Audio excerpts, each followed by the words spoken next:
The evening sun cast long shadows across the crowded beachside bar in San Diego, where the sound of clinking glasses mixed with the distant crash of Pacific waves. The Anchor's End was the kind of place where military personnel from the nearby naval base came to unwind, its weathered wooden walls decorated with maritime memorabilia and faded photographs of ships that had seen better days. Sarah Chen moved through the crowd with practiced ease, her slight frame allowing her to navigate between tables crowded with sailors, Marines, and civilians alike.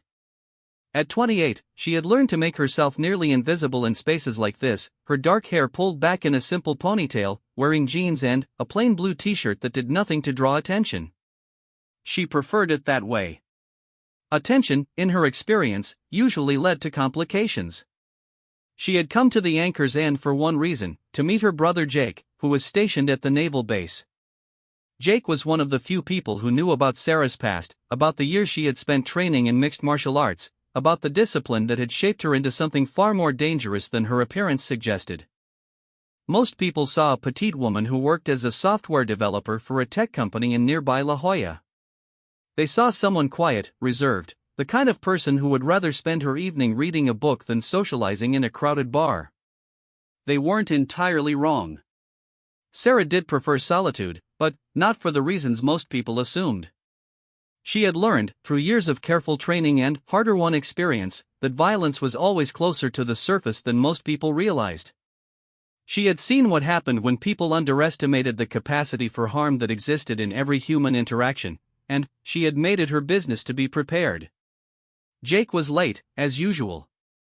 Sarah checked her phone for the third time in 10 minutes, noting that he had sent no message explaining his delay. She knew better than to worry. Jake was a Navy communications specialist, and his schedule was subject to the unpredictable demands of military life. She had learned patience during her years of martial arts training, but waiting in a crowded bar still made her uncomfortable. She found an empty spot at the bar and ordered a club soda with lime, ignoring the bartender's slightly raised eyebrow. The Anchor's End was not the kind of place where people came to drink club soda, but Sarah had stopped caring about other people's opinions of her choices long ago. She had learned that alcohol clouded judgment, and clear judgment was something she could never afford to lose. The crowd around her was typical for a Friday evening near a naval base. Young sailors celebrating the end of another week, older petty officers sharing stories over beer, civilians hoping to catch the attention of someone in uniform. The atmosphere was generally friendly, filled with the kind of easy camaraderie that came from shared experiences and common purpose. That atmosphere changed when Marcus "Tank" Rodriguez walked through the door. Tank was the kind of man who commanded attention simply by existing. At 6 feet 4 inches tall and weighing close to 240 pounds, he filled doorways and dominated rooms without trying. His shoulders were broad enough to block out light, his arms thick with the kind of muscle that came from years of carrying heavy equipment through difficult terrain. His face was angular and weathered, with a scar running from his left temple to his jawline, a souvenir from a mission he claimed had been classified but never hesitated to hint about in vague terms. He wore his Navy SEAL Trident pin prominently displayed on his civilian clothes, a gold badge that immediately identified him as a member of the most elite fighting force in the U.S. military. The Trident was polished to a mirror shine, catching the bar's dim lighting as he moved through the crowd. Tank made sure people noticed it. Sarah watched him enter with the detached interest of someone trained to assess potential threats. She noted his size, his bearing, the way other patrons seemed to automatically give him more space than they would normally allow. She observed how his eyes swept the room, cataloging faces and exits with the methodical thoroughness of someone accustomed to operating in hostile environments. Tank's reputation preceded him into most rooms, and the Anchor's End was no exception. He was known among the local military community as a man who had seen action in Iraq, Afghanistan, and other places the military preferred not to discuss publicly. He had been part of operations that remained classified, had received commendations that he was not allowed to display publicly, and had earned the respect of his peers through demonstrated competence under fire. He was also known for his ego. Tank had never learned the difference between confidence and arrogance, between self-assurance and self-aggrandizement. His legitimate accomplishments as a SEAL had created a sense of superiority that extended far beyond his professional capabilities. He believed that his military training made him superior to civilians, that his combat experience gave him the right to look down on anyone who had not shared those experiences. This attitude had created problems for Tank in the past. He had been involved in several bar fights, though charges had never been filed thanks to the intervention of superior officers who preferred to handle such matters internally. He had been counseled about his behavior multiple times, warned that his actions reflected poorly on the SEAL community as a whole. These warnings had done little to modify his behavior.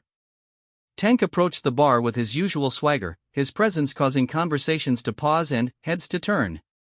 He ordered a whiskey neat, his voice carrying clearly over the ambient noise. The bartender served him with the kind of deference that Tank had come to expect, the automatic respect that his uniform and reputation commanded.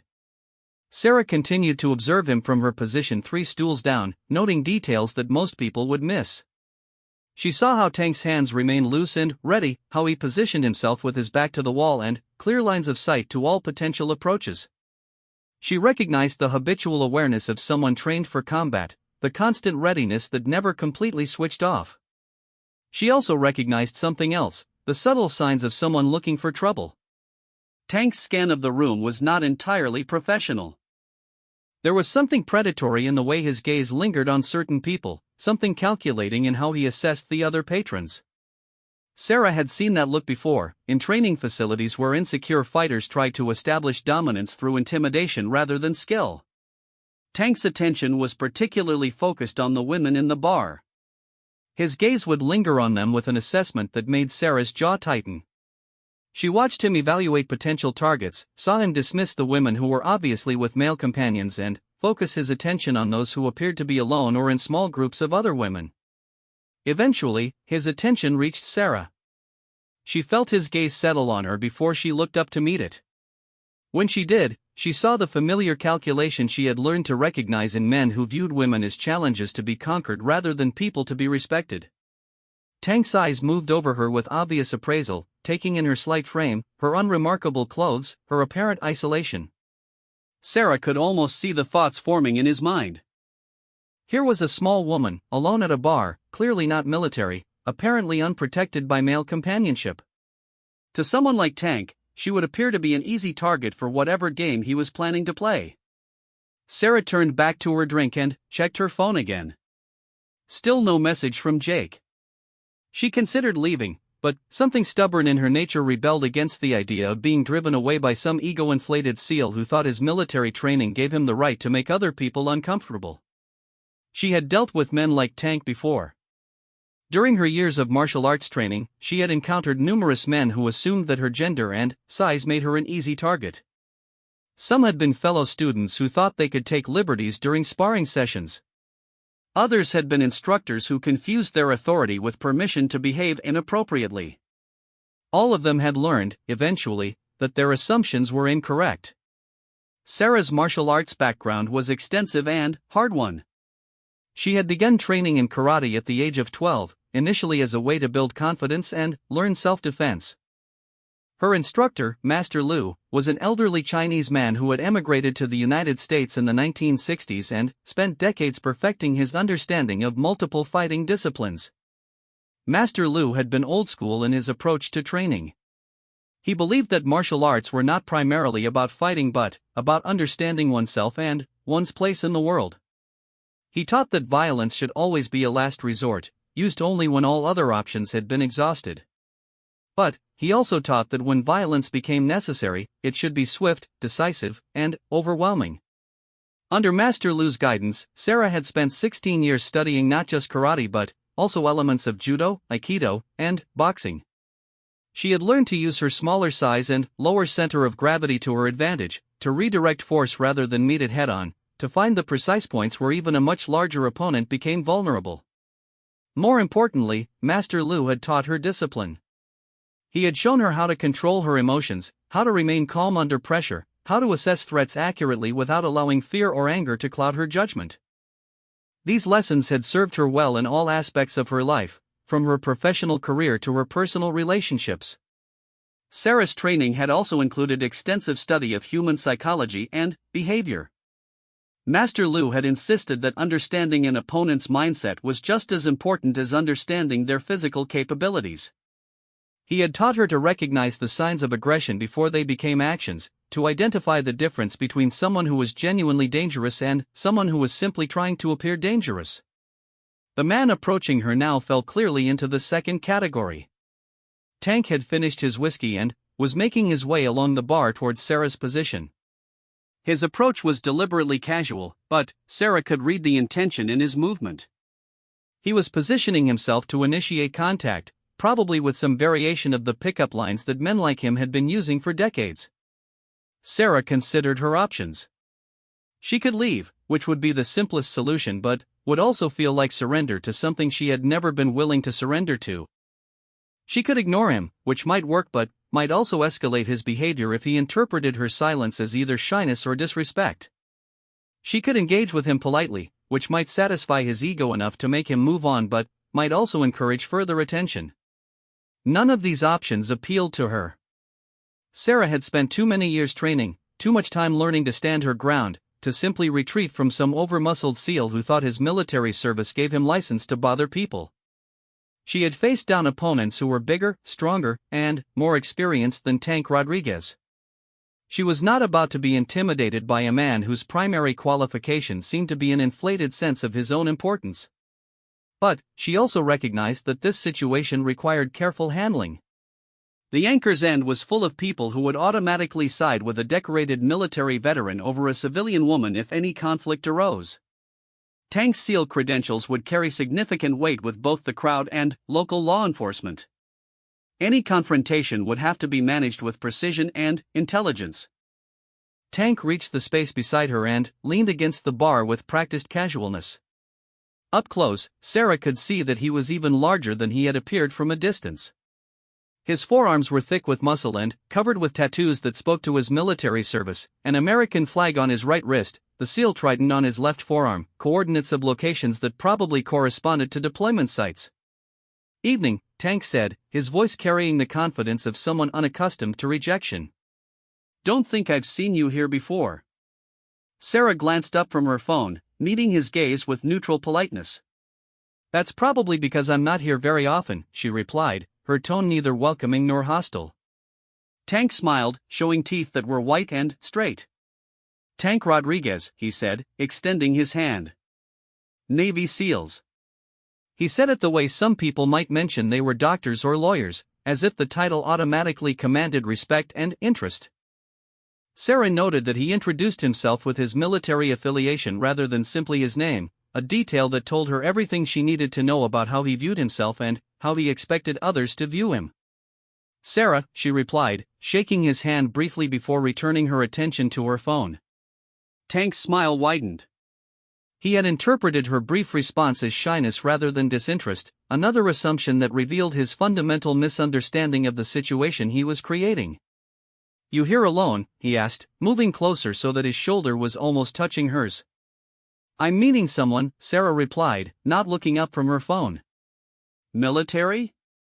Tank asked, and Sarah could hear the slight challenge in his tone. He was probing to determine whether she was under another man's protection, whether pursuing her might create complications with someone who could potentially pose a threat to him. "My brother," Sarah said, finally, looking up to meet his gaze directly. "He's a communications specialist on base." Tank's expression shifted slightly. Her brother's military connection meant that Sarah was not completely outside the military community, which complicated his assessment of the situation.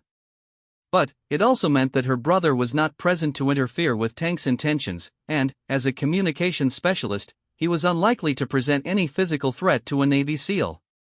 "Communications," Tank said, his tone dismissive. "Important work, but not exactly frontline stuff." Sarah felt a flicker of anger at the casual dismissal of her brother's service, but she kept her expression neutral. Jake might not be a SEAL, but he had served with distinction in Iraq and Afghanistan, maintaining communication links that had saved lives during combat operations. His work required intelligence, technical skill, and courage, even if it didn't involve the kind of direct combat that Tank seemed to consider the only measure of military worth. "All service is important," Sarah said evenly. Tank laughed, a sound that carried more condescension than humor. "Sure, but let's be honest about who does the real work," he said. When things get serious, when lives are on the line, they call in the SEALs. Everyone else just supports the mission. Sarah set down her phone and turned to face Tank directly. Is that what you think? She asked. That military service is only valuable if it involves direct combat? Tank seemed pleased that he had engaged her in conversation, misreading her response as interest rather than the challenge it actually was. Look, I respect everyone who serves, he said, though his tone suggested otherwise. But there's a difference between sitting in a communications center and going door to door in Fallujah. There's a difference between support personnel and the guys who actually do the fighting. I see, Sarah said. And you've done the fighting. 3 deployments to Iraq, 2 to Afghanistan, and some other places I can't talk about, Tank said, his chest expanding slightly as he spoke. I've been in situations where split-second decisions meant the difference between coming home and coming home in a box. I've faced down insurgents who would have killed me without a second thought. That kind of experience changes you. It makes you understand what real strength looks like. Sarah nodded thoughtfully. It sounds like you've seen a lot, she said. Tank moved closer, interpreting her response as the beginning of the admiration he expected from civilians when he shared stories of his military service. Most people have no idea what it's like, he said. The training alone would break most people. We push ourselves beyond what normal humans can endure. We learn to function on 2 hours of sleep, to carry wounded teammates for miles through hostile territory, to make decisions under fire that would paralyze ordinary people. That does sound challenging, Sarah agreed. Challenging doesn't begin to cover it, Tank said. The physical requirements alone eliminate most candidates. The mental toughness required is something you either have or you don't. It's not something you can learn or develop. It's innate. Sarah tilted her head slightly. So you believe that some people are just naturally superior to others? Tank nodded emphatically. Absolutely. The SEAL community is made up of the top 1% of military personnel, and military personnel are already the top 10% of the general population. We're talking about an elite within an elite. It's not politically correct to say it, but it's the truth. Interesting perspective, Sarah said, her tone remaining neutral despite the growing irritation she felt at Tank's casual arrogance. Tank seemed to take her response as encouragement to continue. Take you, for example, he said, gesturing toward her with his drink. You seem like a smart woman, probably successful in whatever you do for a living. But, if you were dropped into the situations I've been in, you'd have no idea how to handle them. Not because you're not capable in your own field, but because you haven't been trained for that level of intensity. You might be surprised, Sarah said quietly. Tank laughed again, the sound carrying even more condescension than before. I don't mean to be offensive, but look at you, he said, his gaze moving over her small frame with obvious dismissal. You probably weigh what, 110 pounds? I could pick you up with one hand. In a real conflict situation, physical capability matters. Training matters. Experience matters. And those are things that can't be faked or compensated for. Sarah felt the familiar sensation she had learned to recognize over years of training, the moment when conflict became inevitable. She had given Tank multiple opportunities to end this conversation gracefully, had remained polite despite his obvious disrespect for her brother and his casual dismissal of her own capabilities. But Tank had misinterpreted her restraint as weakness, her politeness as submission. It was a mistake that men had been making around Sarah Chen for most of her adult life, and one that she had stopped trying to correct with words alone. You're right that physical capability matters, Sarah said, her voice still calm but carrying a new edge that Tank was too focused on his own monologue to notice. And you're right that training and experience are important. But you might be wrong about other things. Tank leaned closer, his size now clearly meant to be intimidating. Such as? Sarah looked up at him with steady eyes. Such as your assumption that you know what kind of training I've had. Or your assumption that size automatically translates to advantage in a conflict. Or your assumption that military training is the only kind of preparation that matters in a dangerous situation. For the first time, Tank's confident expression flickered slightly. Something in Sarah's tone, or perhaps in her posture, suggested that this conversation was not going exactly as he had planned. But his ego was too invested in the narrative he had created to allow him to back down now. "Are you trying to tell me you've had some kind of training?" he asked, his tone now carrying a note of mockery. "What, a self-defense class at the local gym?" Sarah smiled for the first time since Tank had approached her, but it was not a pleasant expression. "Something like that," she said. The conversation had attracted the attention of several nearby patrons, who were beginning to listen with the kind of interest that preceded either entertainment or trouble. Sarah was aware of their attention, but she was also aware that she had reached the point where backing down was no longer an option that her training and her principles would allow. Tank had made this personal when he dismissed her brother's service. He had made it about respect when he assumed that his military credentials gave him the right to intimidate her. And he had made it about capability when he suggested that her size and gender automatically made her inferior.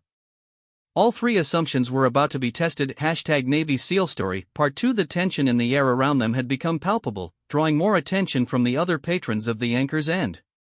Sarah could feel eyes turning toward their conversation, could sense the shift in atmosphere that always preceded conflict. She had experienced this moment countless times in training, but never in a civilian setting where the stakes were so complex. Tank seemed oblivious to the change in dynamic, still convinced that he was in control of the situation. His military training had taught him to assess threats in terms of weapons, numbers, and tactical positioning, but it had not prepared him to recognize the quiet confidence of someone who had spent years preparing for exactly this type of confrontation. "You know what I think?" Tank said, moving even closer so that Sarah could smell the whiskey on his breath. "I think you're trying to impress me with some tough girl act. Maybe you took a few karate classes when you were a kid, maybe you watched some movies and think you know how fighting works. But this isn't a movie, sweetheart. This is the real world, where size and strength matter more than anything else." Sarah set down her club soda and turned to face Tank fully, her movement deliberate and controlled. "You keep making assumptions," she said quietly. "That's going to be a problem for you." Tank's expression hardened. He had expected Sarah to be intimidated by his size and proximity, to back down or seek help from others in the bar. Instead, she seemed to be becoming calmer and more focused, a response that his experience told him was either very foolish or very dangerous. "You think you're tough?" Tank asked, his voice rising slightly. "You think because you live in California and took some yoga classes that you can handle yourself in a real situation?" "I think," Sarah said, her voice remaining level despite the insult, "that you're about to learn the difference between being strong and being skilled." The conversation had now attracted the attention of most of the people in their immediate vicinity. Sarah could see several patrons pulling out their phones, either to record what might happen or to call for help. She could also see that some of the other military personnel in the bar were beginning to move closer, though whether they intended to support Tank or defuse the situation was unclear. Tank seemed to realize that the moment had moved beyond casual conversation. His posture shifted into something more aggressive, his shoulders squaring and his hands balling into loose fists. "Are you threatening me?" he asked, his voice carrying the kind of menace that had probably served him well in combat zones. "I'm stating facts," Sarah replied. "You've spent this entire conversation trying to prove your superiority through intimidation. You've dismissed my brother's service, you've insulted my intelligence, and you've made assumptions about my capabilities based on nothing more than your own prejudices. Now you're escalating to physical intimidation because your verbal dominance didn't work." Tank's face flushed with anger. "Physical intimidation? Lady, you have no idea what physical intimidation looks like. What you're seeing right now is me being polite." Sarah stood up from her bar stool, her movement fluid and controlled.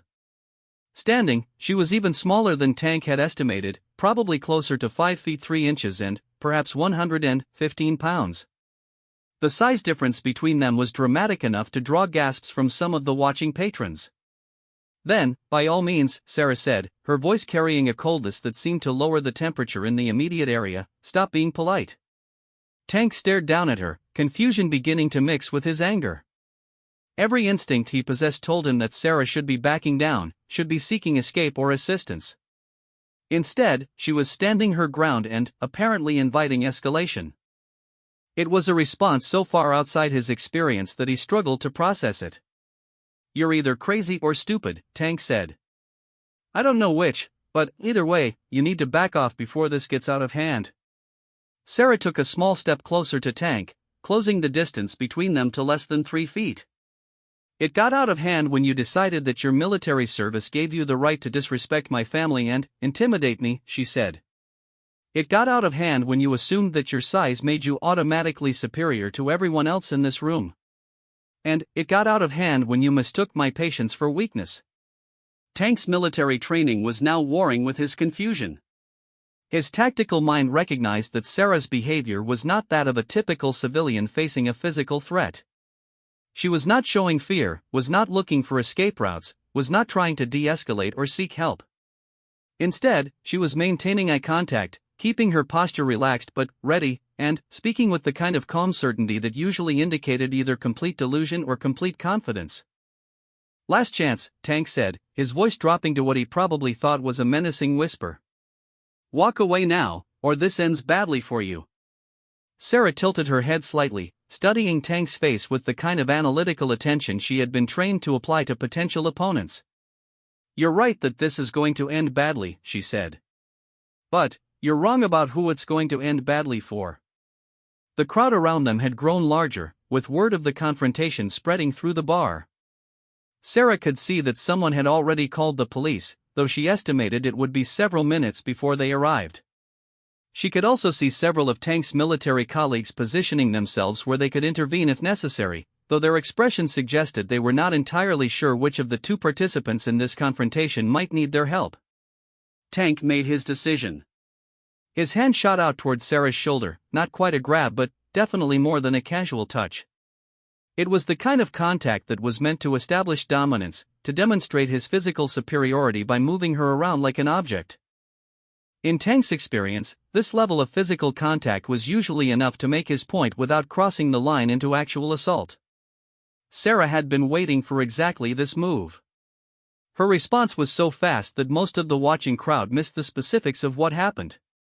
One moment Tank was reaching for her shoulder, and the next moment he was stumbling backward with his wrist bent at an angle that looked distinctly painful. Sarah had executed a textbook wrist control technique, redirecting Tank's reaching hand while simultaneously applying pressure to joint points that Master Lu had taught her years earlier. The move required precise timing and extensive practice, but, when performed correctly, it could stop even a much larger opponent while causing minimal actual injury. Tank stared at his wrist, flexing his fingers to make sure nothing was broken. The joint manipulation had been painful but brief, causing no permanent damage but sending a clear message about Sarah's capabilities. "What the hell was that?" Tank demanded, his voice now carrying genuine surprise along with anger. "That was me being polite," Sarah said, echoing Tank's earlier words. "The same way you were being polite a few minutes ago." Tank's surprise quickly transformed back into rage. His pride had been wounded in front of a crowd of people, many of whom knew his reputation and his military credentials. A small civilian woman had just demonstrated that she could control him physically, and the implications of that demonstration threatened everything he believed about himself and his place in the world. "You got lucky," Tank snarled, shaking out his wrist. "That won't happen again." Sarah returned to her previous position, her posture relaxed but her attention completely focused on Tank's movements. "Actually," she said, "it will happen every time you try to put your hands on someone without permission. The only question is whether you're smart enough to learn from the first lesson or whether you need more convincing." Tank's military training was now completely overwhelmed by his ego. The rational part of his mind recognized that Sarah's response to his grab had been too quick and too precise to be accidental or lucky. She had clearly had extensive training in defensive techniques, and her calm demeanor suggested that she was prepared for further escalation. But Tank's emotional mind could not accept that a small woman might be capable of defending herself against him. His entire identity was built around his physical superiority, his combat training, and his status as a member of an elite military unit. Admitting that Sarah might be a legitimate threat would require dismantling fundamental beliefs about himself and his place in the world. "Maybe you need to understand who you're dealing with," Tank said, his voice rising again. I'm not some weekend warrior or gym rat. I'm a Navy SEAL. I've killed people with my bare hands. I've been trained in combat techniques that would put you in the hospital. Sarah sighed, a sound that carried more disappointment than fear. And, maybe you need to understand that your military training doesn't make you special in every situation, she said. You've been trained to fight other soldiers, people who fight the same way you do, using the same techniques and strategies. You've never faced someone like me. Tank's face darkened further. Someone like you? What exactly do you think you are? Someone who's been training for this exact situation for 16 years, Sarah said simply. Someone who's studied how to deal with opponents who are bigger, stronger, and more aggressive than I am. Someone who's learned that size and strength are only advantages if you know how to use them properly. The crowd around them had continued to grow, with nearly everyone in the immediate area of the bar now watching the confrontation. Sarah could see phones recording the interaction, could hear whispered conversations speculating about what might happen next. She could also see the expressions on the faces of Tank's military colleagues, which had shifted from confidence to concern as they began to realize that their friend might be in a situation he was not prepared to handle. Tank seemed to recognize that the moment had moved beyond the possibility of a graceful retreat. His reputation was now on the line in front of dozens of witnesses, many of whom knew him professionally. If he backed down now, the story would spread through the military community within hours. His credibility as a tough guy would be permanently damaged.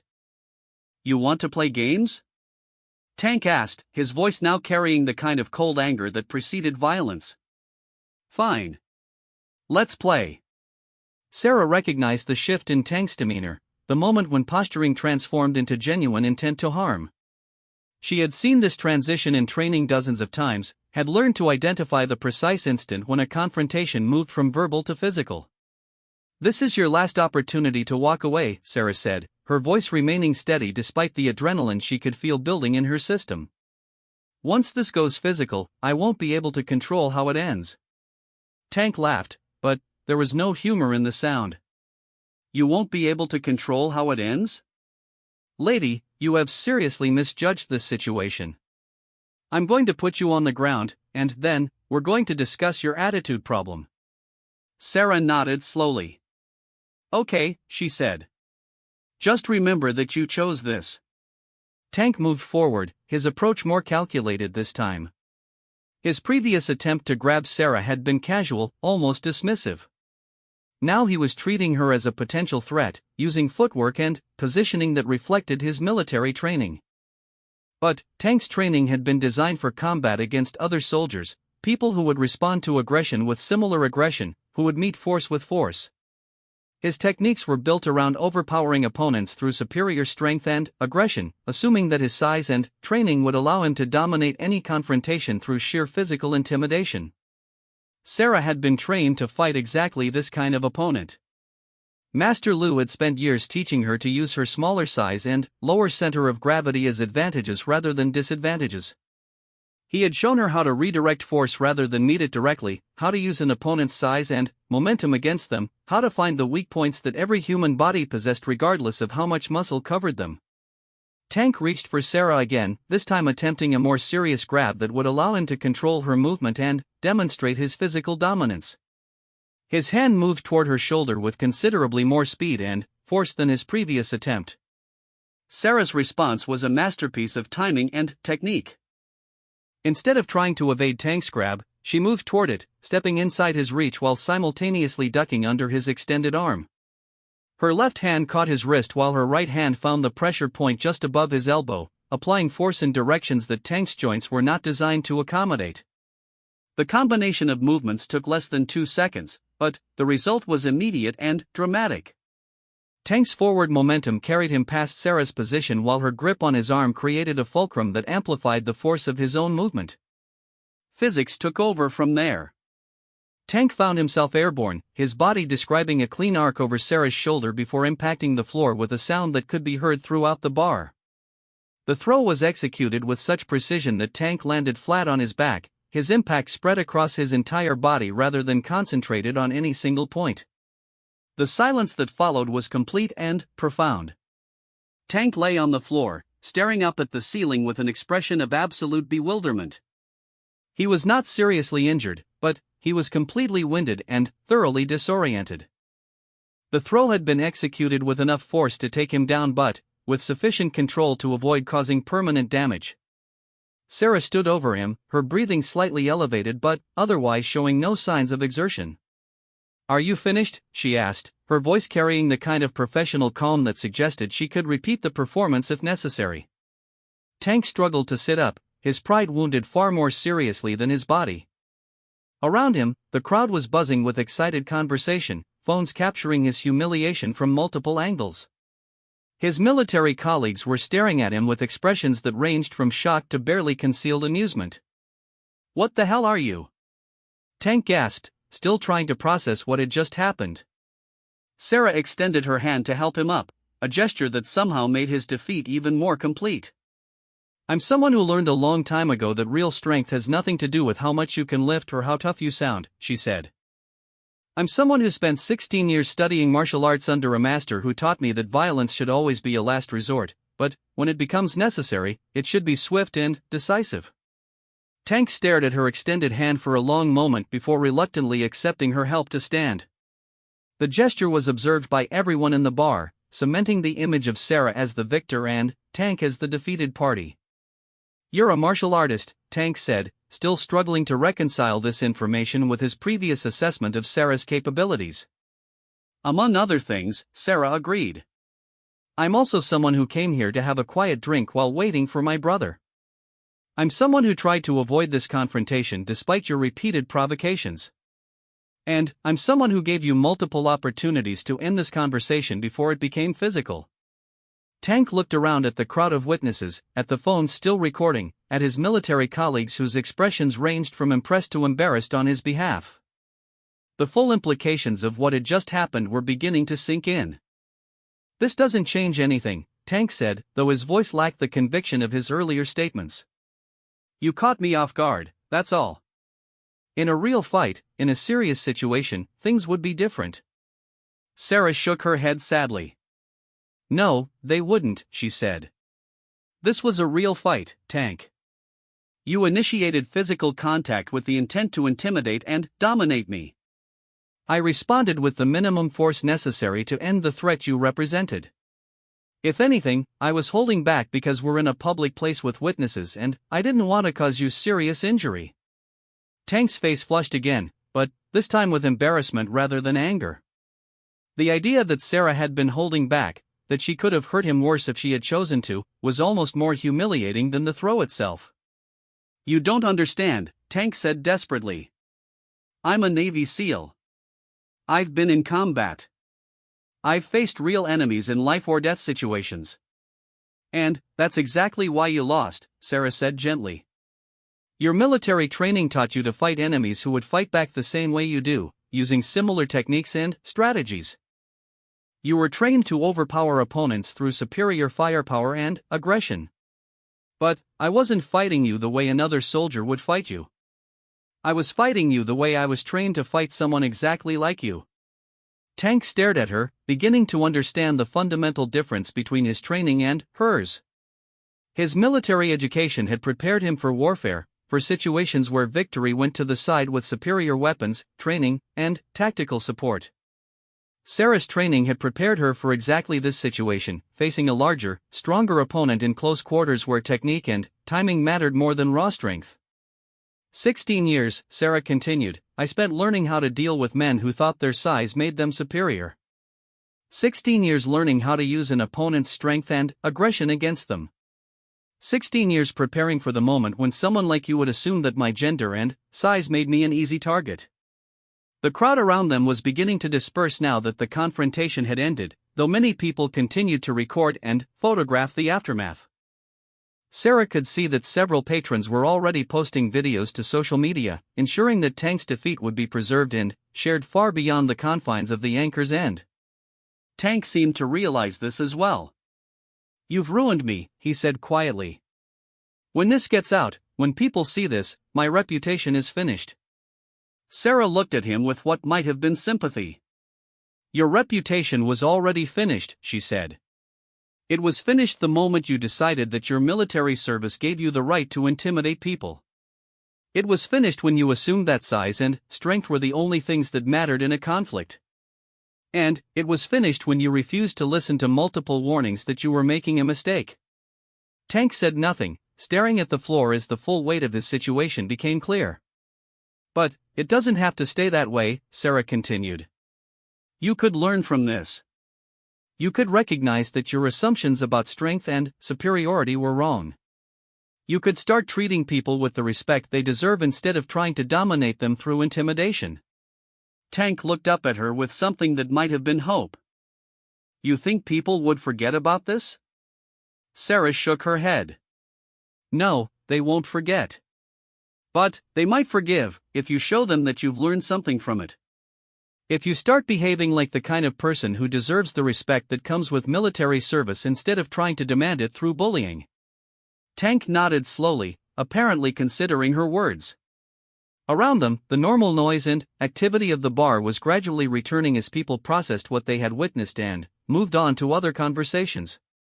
It was at that moment that Jake Chen walked through the door of the Anchor's End. A Navy SEAL story, Part 3. Jake Chen's entrance into the Anchor's End could not have been more perfectly timed if it had been choreographed. He walked through the door just as the crowd around his sister was beginning to disperse, just as Tank was struggling to process the complete upending of his worldview, and just as Sarah was considering whether the situation had been resolved or whether further complications were inevitable.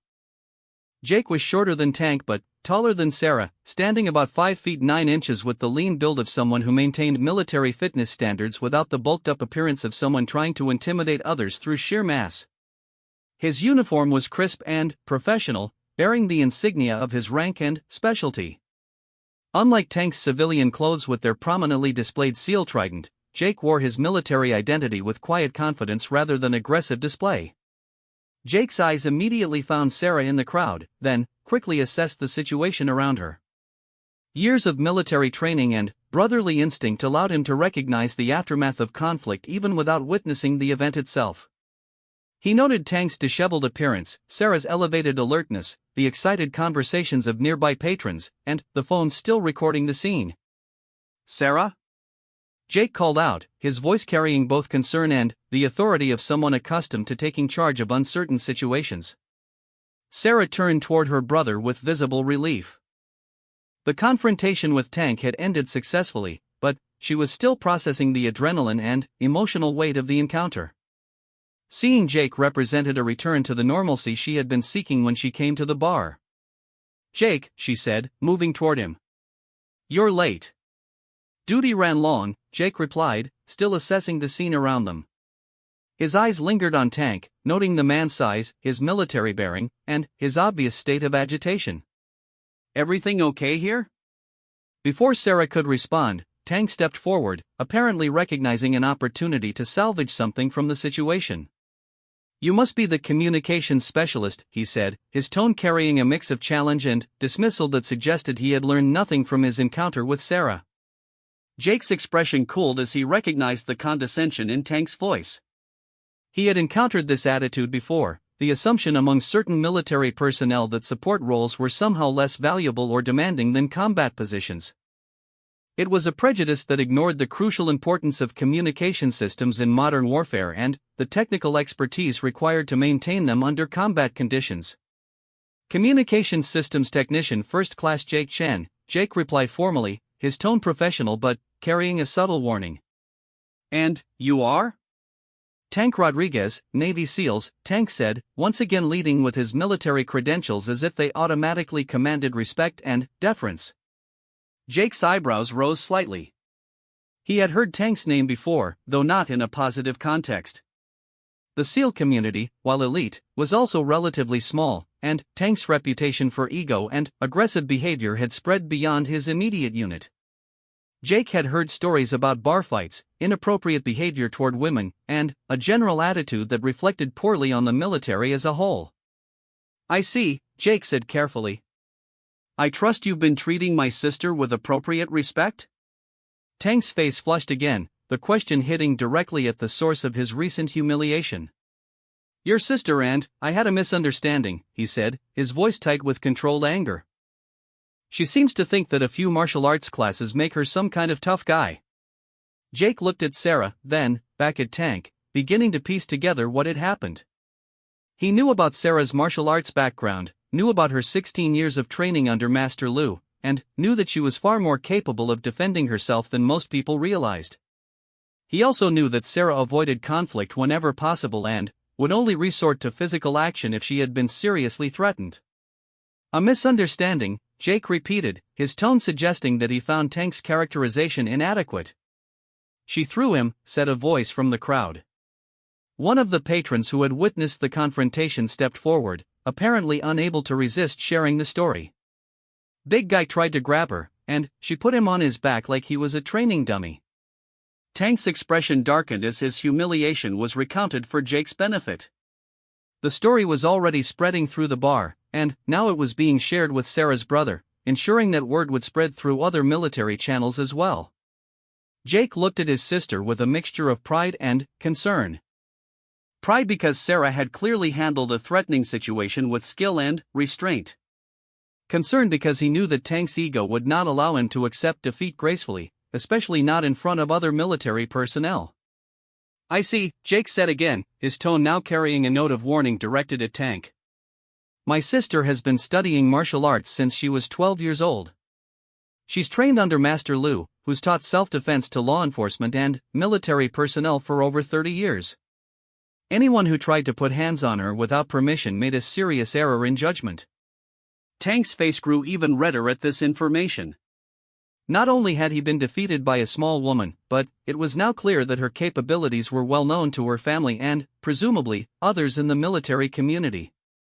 His assumption that Sarah was simply a civilian with no relevant training had been completely wrong. "Maybe your sister should learn to keep her mouth shut," Tank said, his voice carrying a threatening edge that immediately changed the atmosphere around them. Jake's posture shifted subtly, his relaxed stance becoming more alert and ready.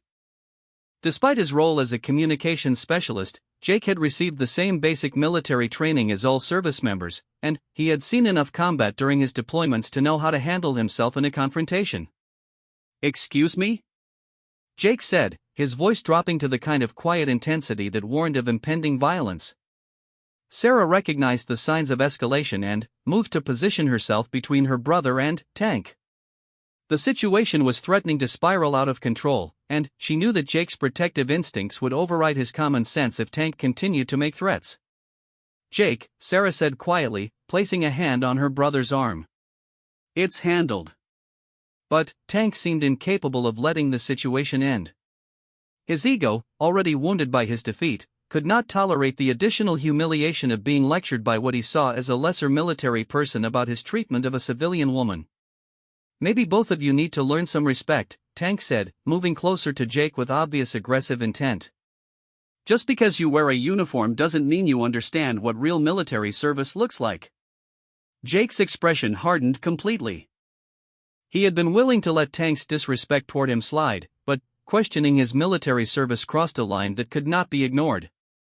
"Real military service?" Jake repeated, his voice now carrying genuine anger. "Let me tell you about real military service, SEAL. Real military service is maintaining communication links that keep people like you alive in the field. Real military service is working 18-hour shifts to ensure that intelligence gets to the people who need it. Real military service is doing your job professionally and competently without needing to brag about it to civilians in bars." Tank's hands clenched into fists, his military training warring with his emotional need to restore his damaged ego through violence. "You want to compare service records, communications boy? I've been in combat operations that would make you wet yourself. And I've been in combat operations that your big mouth would have compromised if you'd been there," Jake shot back. "I've seen guys like you get people killed because they were more concerned with proving how tough they were than with following orders and working as part of a team." The confrontation was now attracting the same kind of attention that Sarah's encounter with Tank had drawn earlier, with patrons gathering to watch what appeared to be the beginning of a fight between two military personnel. Sarah could see that several of Tank's colleagues were moving closer, though their expressions suggested they were not entirely sure which side they should support. Sarah recognized that the situation was about to escalate beyond anyone's ability to control it peacefully. Jake's anger was justified, but a fight between him and Tank would inevitably result in military discipline for both men, regardless of who was at fault. Tank's size advantage would also put Jake at a significant disadvantage in any physical confrontation. "That's enough," Sarah said firmly, her voice cutting through the tension between the two men. "Both of you need to step back." Tank turned his attention back to Sarah, apparently viewing her intervention as another opportunity to assert his dominance. "Maybe you should stay out of this, sweetheart. This is between military personnel." The condescension in Tank's voice reignited Sarah's own anger, but it also gave her an idea. If Tank was determined to make this about military credentials and service records, perhaps it was time to provide some context that he was missing. "You're right," Sarah said, her voice becoming dangerously quiet. "This is about military service. So let me tell you something about my family's military service that might interest you." Tank's expression suggested that he expected another recitation of Jake's communications work, which he had already dismissed as unimportant support activity. "My grandfather served in World War II," Sarah continued, her voice carrying a weight that made even Tank pay attention. "He was captured during the Battle of the Bulge and spent 8 months in a German prisoner of war camp. He never talked about what happened there, but he came home weighing 80 pounds less than when he was captured." Tank's aggressive posture began to soften slightly as Sarah continued. "My father served 2 tours in Vietnam as a Marine infantry officer. He earned a Silver Star, 2 Bronze Stars, and a Purple Heart. He also came home with shrapnel in his leg and nightmares that lasted for 30 years. Sarah's voice remained steady, but Jake could hear the emotion underlying her words. "Jake has served 3 deployments in Iraq and Afghanistan, maintaining communication systems under fire and ensuring that soldiers like you had the intelligence they needed to complete their missions safely. He saved more lives through his technical expertise than most people will ever know." Tank was now staring at Sarah with growing discomfort as he began to understand the depth of his miscalculation. "And I," Sarah continued, "spent 16 years learning martial arts not because I thought it would be fun or because I wanted to impress people, but because I grew up in a military family and I understood that the world could be a dangerous place. I trained because I knew that someday I might face someone who thought his size or his credentials gave him the right to hurt me or people I cared about." The silence that followed Sarah's words was profound and uncomfortable. Tank found himself face to face with the reality that he had picked a fight with a family whose military service and commitment to defending others far exceeded his own. Jake stepped closer to his sister, his protective instincts still aroused but his anger now tempered by pride in Sarah's handling of the situation. "So when you question our understanding of military service," Sarah said, her voice still quiet but carrying unmistakable authority, "you're questioning the service of 3 generations of my family. When you assume that your SEAL credentials make you automatically superior to everyone else in this room, you're dismissing the contributions of people who've served just as honorably as you have." Tank's military colleagues had been listening to Sarah's recitation of her family's service record, and their expressions made it clear that they understood the significance of what she was describing.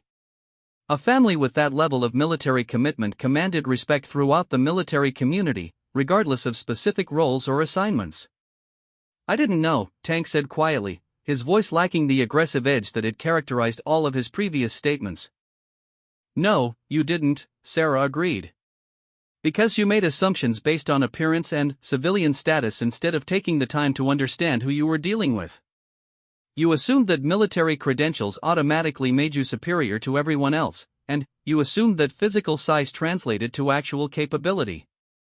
Tank looked around at the faces watching him, seeing expressions that ranged from disappointment to contempt. His military colleagues were now clearly embarrassed by his behavior, and the civilian patrons who had initially been impressed by his SEAL credentials were viewing him with obvious distaste. "You had a choice when you approached me," Sarah continued. "You could have been polite, respectful, and friendly. You could have treated me like a person deserving of basic courtesy. Instead, you chose to try to intimidate and dominate me because you thought your size and your military status gave you that right." Tank nodded slowly, beginning to understand the full scope of his mistakes.